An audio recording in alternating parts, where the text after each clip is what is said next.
श्री कृष्ण, राधे राधे, श्री हरिदास। स्वागत है आप सभी का। आप सभी को दशा माता के पावन पर्व की हार्दिक शुभकामना। तो चलिए श्रवण करते हैं दशा माता के दिन सुनी जाने वाली नल राजा व दमयंती रानी की कहानी का। प्राचीन काल में नल राजा व दमयंती रानी थी। उनके खूब राजपाट था, किसी भी बात की कोई कमी नहीं थी। एक दिन रानी ने झरोके से देखा कि कुछ दासियां दशा माता की पूजा कर रही थी। तो रानी ने पूछा कि तुम सब क्या कर रही हो। तब दासियां कहती है कि हम तो दशा माता की पूजा कर रही हैं। तब रानी ने कहा, कैसे करती हो, मुझे भी बताओ। तब दासियां कहती है कि 9 दिन तक रोजाना दशा माता की कहानियाँ सुनते हैं व 10वें दिन व्रत रखकर दशा माता की पूजा करना, वह कहानी सुनना और उसके बाद दशा माता का डोरा पहनना चाहिए। रानी भी दशा माता की पूजा करके डोरा पहनती है, परंतु रात को सोते समय राजा की नज़र एकाएक रानी के डोरे पर पड़ती है। तो राजा रानी से कहता है कि रानी, इतने गहने होते हुए आपने ये पीले रंग का कैसा डोरा पहन रखा है। ऐसा कहकर राजा ने तो डोरा खींचकर फेंक दिया। उसी समय दशा माता वहाँ प्रकट हो गई और राजा से कहने लगी कि हे राजा, तुमने मेरा अपमान किया है, इसलिए तुम्हारा सारा राजपाट खत्म हो जाएगा। उस समय राजा को तो आएगी चने की इच्छा और रानी को आएगी खल की इच्छा। आधी रात हुई, राजा को तो चने की मन में आई और रानी को खल की मन में आई। तब रानी बोली कि राजा जी, लगता है अपने दिन फिर रहे हैं, जरा उठकर तो देखो। तब राजा ने देखा कि महल का कोना टूटने लगा और देखते देखते सारा राजपाट विलय हो गया। तब राजा रानी ने सोचा कि अपने देश में हम इस दशा में कैसे रह पाएंगे। तब राजा रानी अपने पुत्र सायर, नीर, दोनों कंवर, हांसला घोड़ा और मालागढ़ दासी सभी को अपने साथ लेकर शहर छोड़कर चले गए। शहर के बाहर जाकर एक बड़ के पेड़ के नीचे विश्राम करने बैठते हैं तो अचानक बड़ का पेड़ फटकर हांसला घोड़ा और मालागढ़ दासी उसमें विलय हो जाते हैं। थोड़ा आगे जाते हैं तो एक बंजारों की बालद आ रही होती है तो सायर, नीर, कंवर उनमें खो जाते हैं। अब राजा रानी बड़े दुखी होते हैं और वहाँ से आगे बढ़ते हैं। एक गांव में पहुँचते हैं। गांव के बाहर एक बगीचा होता है। दोनों रात्रि विश्राम के लिए वहाँ रुक जाते हैं, परंतु यह क्या, आधी रात होते होते बाग तो पूरा सूख जाता है। तब रानी राजा को जगाती है और कहती है कि राजा, ये हरा भरा बाग तो पूरा सूख गया है, अभी माली आएगा तो हमसे लड़ाई करेगा। ऐसा कहकर वे दोनों वहाँ से चलकर दूसरे गांव में पहुँचते हैं। वहाँ पर उनका एक मित्र रहता था। दोनों उस मित्र के यहाँ जाते हैं। मित्र उनकी बड़ी खातिरदारी करता है और रात्रि विश्राम के लिए अपना कमरा उनके लिए खोल देता है। किंतु अब जैसे ही आधी रात होती है तो उनके कमरे में जो मोतियों का हार लटक रहा था, रानी देखती है कि खूंटी के पास जो मोरनी बनी हुई है वह हार को निगल रही है। रानी जल्दी से राजा को उठाकर यह सब बताती है। तब राजा कहते हैं, रानी, यहाँ से भी चलो, नहीं तो मेरा मित्र क्या सोचेगा। तब वे लोग वहाँ से भी रवाना हो जाते हैं। अब उन्हें गांव के बाहर एक कुम्हार का घर दिखाई दिया तो उससे पूछा कि क्या हमें रात्रि में यहाँ विश्राम करने दोगे। तो कुम्हारिन बोली कि रुक जाओ। राजा रानी विश्राम करने लगे, किंतु हाय रे किस्मत, उनकी तो दशा ही खराब थी, इसलिए जहाँ जाते वहाँ कुछ न कुछ विपदा आ ही जाती थी। अब जैसे ही आधी रात हुई कि कुम्हारिन के जो मटके पकाने का अवाड़ा पक रहा था वह तो पूरा फट गया। तब राजा रानी दोनों की नींद जगी और कहने लगे, चलो यहाँ से भी चलते हैं। आगे गए तो उनकी बहन का ससुराल आया। वे दोनों उस गांव की पनघट पर बैठ गए। तब आती जाती सहेलियों ने बहन को खबर करी कि तुम्हारे भाई भाभी आए हैं। तो बहन ने पूछा, कैसी दशा से आए हैं? तो सहेलियों ने कहा कि कमली कथरी ओढ़े आए हैं और भिखारियों सी हालत है। बहन उनके लिए 4 प्याज व 4 रोटी लेकर उनके पास गई।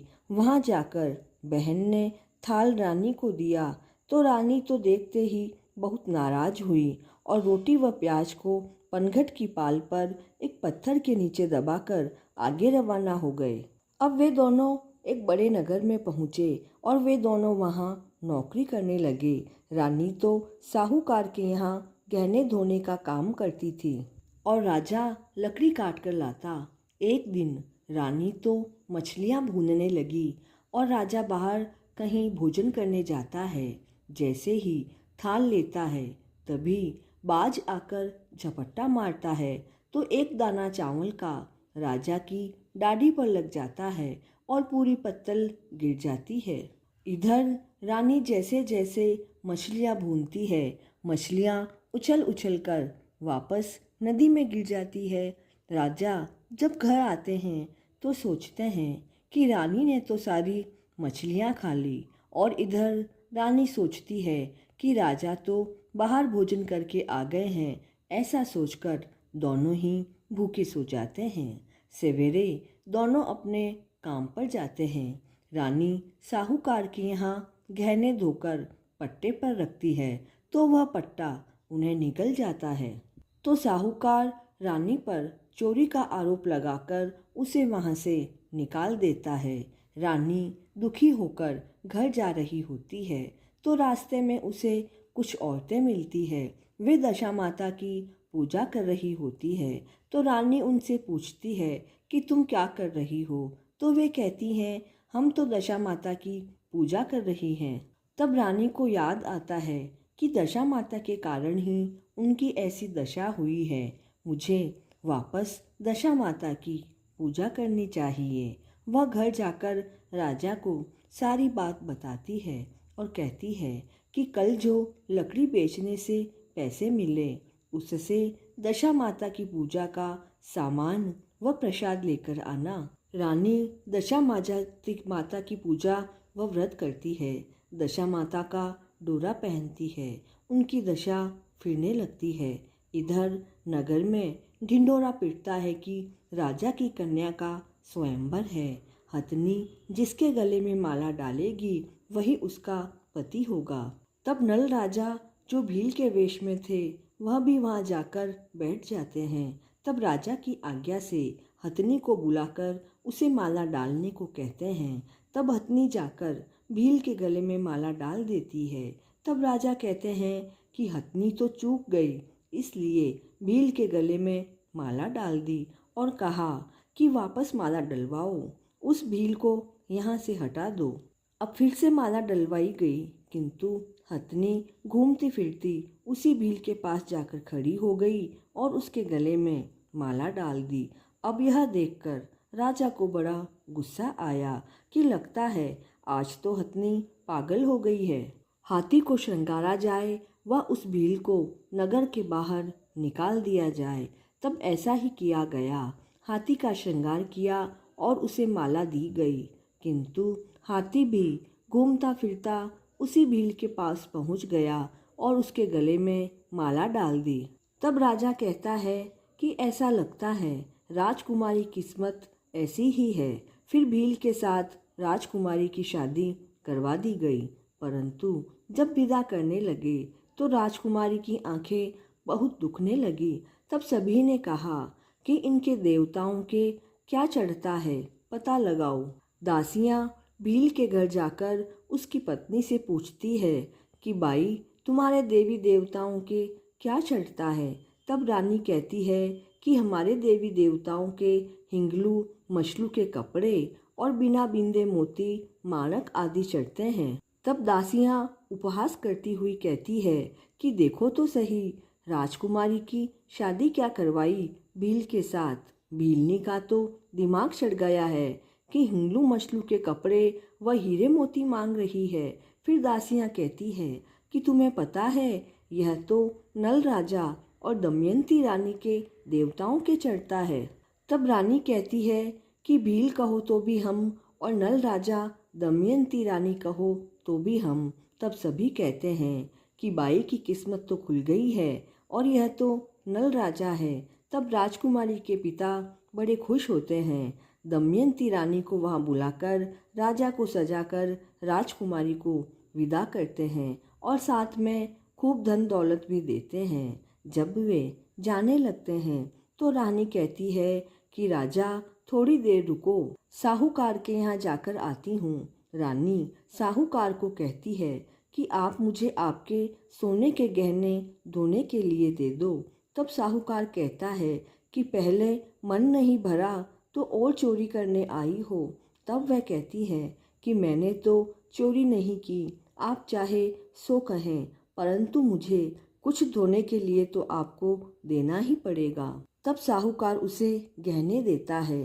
तब रानी वहीं पट्टा लेती है जिस पर वह गहने धोती थी। अब जैसे ही रानी गहने धोने लगती है, पट्टा फिर से गहने उगलने लगता है। तब रानी साहूकार और उसकी पत्नी को बुलाकर बताती है।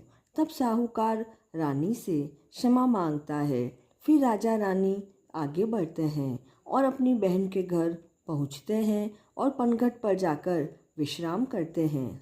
तब आती जाती सहेलियां राजा की बहन को समाचार देती है तो बहन पूछती है कि कैसी दशा में आए हैं। तब सहेलियां कहती हैं कि पूछो मत, इतना ठाट बाट लाव लश्कर व दो दो रानियां साथ है। तब बहन अच्छे अच्छे भोजन व पकवान बनाकर लाती है, उनकी बहुत आव भगत करती है। तब रानी भोजन के थाल में अपने गहने उतार कर रख देती है और कहती है कि बाई सा, अब तो इन गहनों को भोजन करवाओ, हमें करवाते तो पहले करवाते। तब वह पनघट पर पत्थर उगाड़ कर दिखाती है तो रोटी तो सोने का चक्र हो जाती है और प्याज रूपा के हो जाते हैं। ननद भाभी आपस में एक दूसरे के पांव पड़ती है और वहाँ अपनी ननद को बहुत सारा धन देकर राजा रानी आगे रवाना होते हैं। आगे उसी कुमार का घर आता है। तब राजा रानी वहाँ उसे कहते हैं कि हमें रात्रि विश्राम करने दो। तब कुमारन कहती है कि पता नहीं, पहले कोई पापी दुष्टी आए थे जो मेरा पूरा आवारा नष्ट कर दिया। तब रानी कहती है कि यह तो हमारी दशा फिरी थी, तब ऐसा हुआ था। अब वे दोनों आगे गांव में मित्र के यहाँ जाते हैं तो मित्र की पत्नी से रहा नहीं जाता और वह कहने लगती है, यहाँ पहले भी मोतियों का हार हाथ लगा था, इसलिए वापस क्यों नहीं आओगे। तो इस पर रानी कहती है, नहीं बहन, हम तो उसी कमरे में विश्राम करेंगे। तब उसका मित्र कहता है, दोस्त तुम औरतों की बात पर मत जाना, और वह उसी कमरे में उन्हें विश्राम करने देता है। तब आधी रात के समय मोरनी तो हार को उगलने लगती है। तब रानी राजा को उठाती है और राजा अपने मित्र को बुलाकर लाता है। तब राजा उस मित्र को सारी बात बताता है। तब वे दोनों एक दूसरे के गले मिलते हैं। वहाँ से आगे चलते हैं तो वह बाग आता है। तब राजा माली से पूछता है कि हम यहाँ रात्रि विश्राम करना चाहते हैं। तब माली कहता है कि 12-12 महीने हो गए, पता नहीं कौन पापी आया जो मेरा बाग सूख गया। तुम्हारे रुकना है तो भले रुक जाओ। राजा रानी वहाँ विश्राम करते हैं। फिर आधी रात होती है कि बाग तो एकदम पहले जैसा हरा भरा हो जाता है। राजा माली को बुलाकर लाता है और बाग दिखाता है तो माली उनसे क्षमा मांगता है।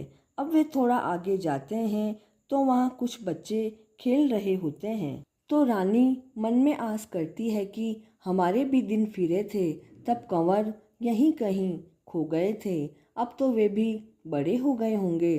तब राजा कहते हैं कि रानी आज नगर जिमाते हैं, किसी के घर खाना नहीं बनेगा और ना ही कोई चूल्हा जलाएगा। तब राजा रसोई बनवाते हैं और पूरे गांव को न्योता देते हैं। सभी लोग जीमने आते हैं। कोई कैसे खाता है तो कोई कैसे। तब राजा रानी देखते हैं कि दो लड़के आराम से बैठकर धीरे धीरे भोजन कर रहे हैं। तब रानी कहती है, हो ना हो यही हमारे कंवर हैं।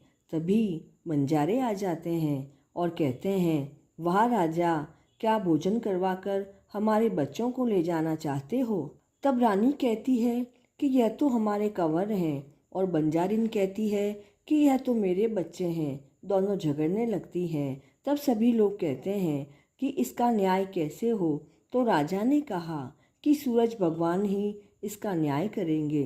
तब रानी को तो पहनाई चमड़े की कांचली और बंजारन को पहनाई रेशम की कांचली, और कहा कि जिसकी कांचली से दूध की धारा बहेगी वह इन बच्चों के मुंह में आकर गिरेगी, वही इन बच्चों की माँ होगी। तब रानी सूरज भगवान के सामने हाथ जोड़कर खड़ी हो जाती है कि सूरज भगवान हमारा न्याय करना, और रानी के दूध की धारा बहने लगती है और बच्चों के मुंह में आ गिरती है। फिर राजा रानी दोनों कंवर को लेकर आगे अपने देश की ओर बढ़ते हैं। रास्ते में बड़ का पेड़ आता है, वहाँ वे विश्राम करते हैं। बड़ फटकर वहाँ से हांसला घोड़ा व दासी भी मिल जाते हैं। इस तरह प्रसन्नतापूर्वक नल राजा अपना राज्य संभालते हैं। राजा पूरे गांव में ढिंढोरा पिटवाते हैं कि दशा माता के दिन सभी औरतें दशा माता की पूजा करें व डोरा ले। हे दशा माता, जैसे राजा रानी की दशा बिगाड़ी वैसी किसी की मत बिगाड़ना, और अच्छी करी वैसी सभी की करना। कहानी अधूरी हो तो पूरी करना, और पूरी हो तो मान लेना। हे दशा माता, कहते को सुनते को हुंकारा भरते पर सभी पर अपनी कृपा बनाए रखना। दशा माता के दिन सुनी जाने वाली 10 कहानियों का लिंक आपको डिस्क्रिप्शन बॉक्स में मिल जाएगा। दशा माता की पावन कथा को अधिक से अधिक शेयर करें, और चैनल पर नए हैं तो please like, share and subscribe this channel. तो आइए सभी साथ मिलकर बोलते हैं, दशा माता की जय हो। जय श्री कृष्णा।